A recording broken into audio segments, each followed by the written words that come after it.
Quick commerce industry గురించి మనం మాట్లాడుకుంటే స్విగ్గీ, ఇన్స్టామార్ట్ భారీ నష్టాల్లో ఉందని మనం చెప్పొచ్చు. మరి దానికి పోటీగా జొమాటో యొక్క బ్లింకిట్ మాత్రం హై స్పీడ్లో పరుగులు తీస్తుంది. ప్రతి ₹100 ఆర్డర్లపై ఇన్స్టామార్ట్ వచ్చేసి ₹18 నష్టపోతుందంటే మనం ఆలోచించాలి. కానీ బ్లింకిట్ మాత్రం కేవలం ₹2 మాత్రమే నష్టపోతుంది.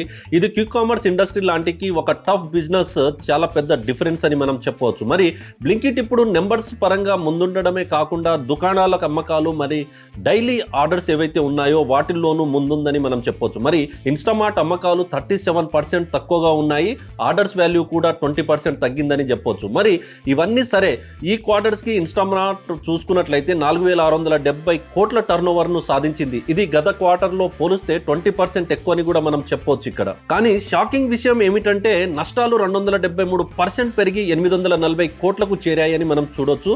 దీని ప్రభావం స్విగ్గీ షేర్ ధరలపై కూడా పడింది. మరి ఆల్ టైమ్ హైతో పోలిస్తే 49% డౌన్ ఫాల్ అయిందని చెప్పొచ్చు. ఐపీఓ ప్రైస్ కన్నా 19% తక్కువగా ట్రేడ్ అవుతుందని మనం చెప్పొచ్చు. ఇది ఇన్స్టామార్ట్ కి చివరి దశన లేదా స్విగ్గీ బౌన్స్ బ్యాక్ అవుతుందా అనేది మీరు కామెంట్స్ లో తెలపండి. ఈ పోరులో ఎవరు గెలుస్తారు అనుకుంటున్నారనేది స్విగ్గీ, ఇన్స్టామార్టా లేక జొమాటో, బ్లింకిట్ అనేది మీరు కామెంట్ లో రాయండి. ఇలాంటి మోర్ బిజినెస్ ఫ్యాక్ట్స్ అప్డేట్ కోసం follow learn to earn Telugu business channel. Thank you so much.